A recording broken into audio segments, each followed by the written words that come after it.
Welcome back. We have Stan Dueck joining us from the New Life Mission. It's great to have you back on the show, Stan. Thanks, Susan. Great to be here. It's great to have you. Weather's changing. It's getting colder. I know that means a lot of things going on down at the New Life Mission. How are things right now? People tend to not forget, but maybe don't feel that they need to reach out as much in the warmer months. Absolutely. You know, we're just talking about that. I mean, through the summer months, I think we had about a $27,000 deficit, actually. It's just people are busy and doing other things, but now you're getting into the colder weather, raining out there right now. So there's always a bigger need for things like the blankets and just a warm place to go to socialize. And because of that, we've extended our hours a whole lot this whole last year. We've gone to 7 days, and we're open at 8 in the morning, and we try to be there till 6 o'clock so that somebody can come and they can, you know, they can play cards, they can have a cup of coffee, there's always be something to snack on there. And plus, of course, we're still serving that hot lunch every day of the week now, 7 days instead of the 5 that we used to. How many people are you seeing coming through the doors on any given day? Is that too hard to pinpoint, or do you have numbers? Well, let me just say, we do have numbers, but our numbers are never really bang on like the way I like them to be, because people come and they go and they're in and they're out. But overall, like we will serve lunch to between 65 and 100 people every day, and that's people that are coming off the street or from a home, from wherever they are. We also have 17 rooms upstairs where there's men living up there in the recovery program, and we'll feed them 3 times a day. And then, of course, there's volunteers that are there every day.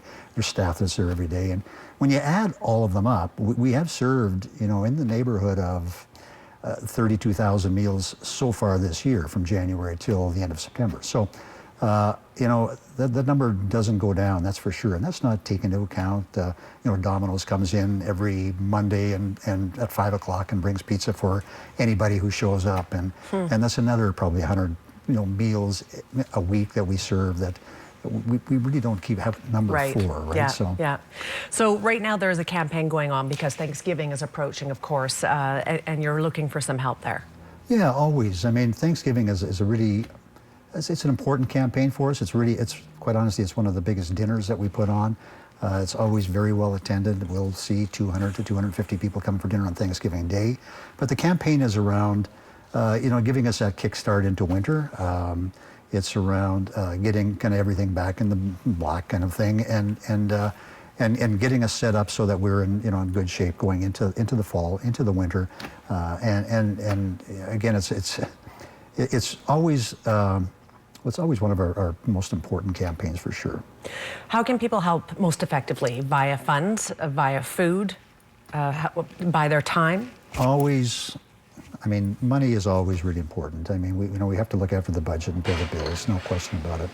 This time of the year, you know, we've asked the cooks, the chefs, to use up the turkeys that were in the freezers so that, you know, going into fall. And so I got an email the other day saying, look, Thanksgiving's coming and the freezers are empty, and, you know, they're all on sale now. So if people are off shopping for turkeys, you know, and they want to buy an extra one and drop it off at the mission, that would be fantastic.